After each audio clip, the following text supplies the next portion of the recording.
The wind at Arlington National Cemetery didn't just blow, it commanded the air. Sharp, cold, unforgiving. And the tomb guard stood in it like a carved statue, every muscle locked into perfection. 21 steps, heel click, turn. 21 seconds, repeat. Rules older than any of them. Rules no one broke. But that day, something happened that no training manual prepared them for. Just beyond the rope line, a girl, no more than 8, watched with wide, tired eyes. Her knitted pink hat barely covered the patches where chemotherapy had taken her hair. Her hospital bracelet swung loose on her tiny wrist. Her father held her hand, but she seemed to pull forward, drawn to the ceremony like a magnet. She whispered something, only her father heard it, but the wind carried her hope further than her voice ever could. I wish I could see him up close, just once. The guard heard it. He shouldn't have. He shouldn't have reacted. But the tomb, sacred and silent, witnessed what happened next. For the first time in decades, the guard broke formation. He stepped toward the child. The watching crowd froze. His fellow guards froze.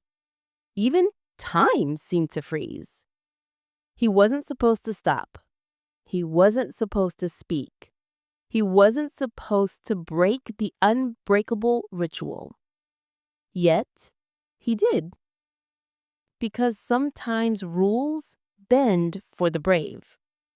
And the bravest person there wasn't wearing a uniform. It was the little girl who might not live long enough to grow into hers.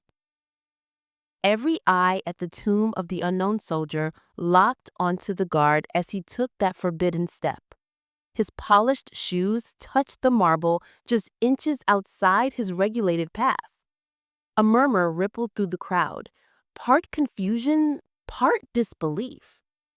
The guard lowered his head, not in defiance, but in respect. The little girl blinked up at him, surprised, then clung shyly to her father's hand. Her father swallowed, unsure whether to pull her back or let her stay. The guard knelt. A tomb guard never knelt on duty, but he did. Ma'am, he said softly, addressing her with the same dignity he'd give a general. Would you like to see the tomb up close? Her father's eyes widened. Sir, we don't want to cause trouble. It's no trouble, the guard replied, his voice steady and warm. It's an honor. The girl's smile was fragile but brilliant, like a candle fighting the wind. She nodded. What she didn't know, what her father had quietly told a supervisor minutes before, was that this visit was her dream. Her doctors weren't sure she'd make it to next month. The chemo wasn't working anymore, and all she had begged for before the pain got worse was to see the place she'd learned about in school, to see the heroes who never came home. The guard extended his gloved hand. She placed her tiny hand in his. And together, slowly, reverently, they crossed the rope line, moving toward the white marble sarcophagus that most Americans only ever see from a respectful distance. Behind them, no one said a word. Even the wind went quiet, because everyone sensed that what they were witnessing wasn't a break in tradition. It was the heart of its purpose. The guard walked at half his usual pace, adjusting to the girl's small, careful steps. She squeezed his hand, not out of fear, but awe. Her eyes shimmered as they reached the giant white tomb, the one she had only seen in pictures taped to her hospital wall. From behind the rope, the crowd held its breath. Cameras lowered, hands folded over hearts. Silence wrapped the scene like a blanket. The girl reached out her free hand and gently touched the marble. "It's cold," she whispered. "It stands watch in every season, even in storms." She giggled softly. "Like you." He smiled behind his expressionless discipline. Tomb guards rarely smile on duty, but she couldn't see that part, and maybe that made it easier. Do you know who's in there?" she asked. "No one knows. That's why we guard him. He represents every soldier we couldn't bring home." The girl nodded, her face turning serious, the kind of seriousness childhood protects kids from. But cancer makes children old before their time. She leaned forward and whispered toward the tomb, as if speaking to someone sleeping. "Thank you for being brave." The guard swallowed. His throat tightened. He shifted slightly, just enough to hide the emotion rising in his eyes. She tugged his hand again. "Can I tell you something?" "Of course." "I'm not scared anymore." He looked at her, really looked. The brightness in her smile, the strength beneath her small frame, the courage that no training could teach. "You're very brave," he said quietly. She shrugged, a child's honesty shining through. "Not as brave as you." For a second, time held still, long enough for a soldier to find a piece of himself he didn't know he'd lost.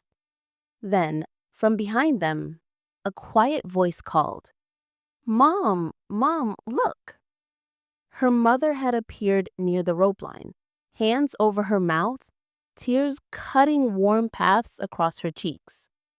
But this wasn't the moment that would make history. That moment was coming next. The guard gently released the little girl's hand as she stepped back to her mother, who embraced her like she was holding on to sunlight. The father wiped his eyes quickly, pretending it was just the wind. But the guard still stood there, motionless, facing the tomb. Only this time, he wasn't alone in spirit. His fellow sentinels watched from a distance, unsure. Breaking formation was unheard of. There would be paperwork, questions, maybe consequences. But something shifted as the girl rested her head on her mother's shoulder, still smiling, still glowing with that brave, fragile hope. The guard slowly turned toward her again. Then he did something tomb guards never do, not even for the President of the United States. He lifted his gloved hand and gave the deepest, slowest, most reverent salute for her. Not for a general, not for a dignitary, not for a camera. For a little girl who had fought longer and harder battles than most soldiers ever would. Her eyes widened. Then they filled with tears. She straightened herself, what little strength she had, and tried to mimic the salute back. It wasn't perfect, but it was perfect. The crowd erupted, not in cheers, because that would break the sacred silence, but in shimmering, wet eyes and trembling breaths. Even the hardest faces softened. A supervisor approached quietly, standing beside the guard. "There will be questions," he murmured. "Yes, sir," the guard replied. "You may get written up." "Yes, sir." The supervisor paused, then he whispered, "It was worth it." The guard didn't reply, but the answer lived in the steadiness of his stance. Behind the rope, the girl whispered to her parents, "Mom, Dad, I'll remember this forever."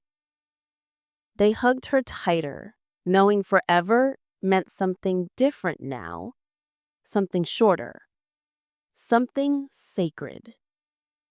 But there was still one more part of this story, something that would echo far beyond this moment.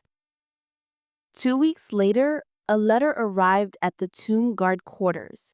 Handwritten in pink marker, the letter shaky but full of determination. It was from the little girl. Inside was a drawing. A tall soldier holding the hand of a small child, both standing before the tomb. Above them, she'd written, "Thank you for guarding the brave and for helping me be brave too." The guard kept the letter tucked inside his locker, right next to his ribbons. He never showed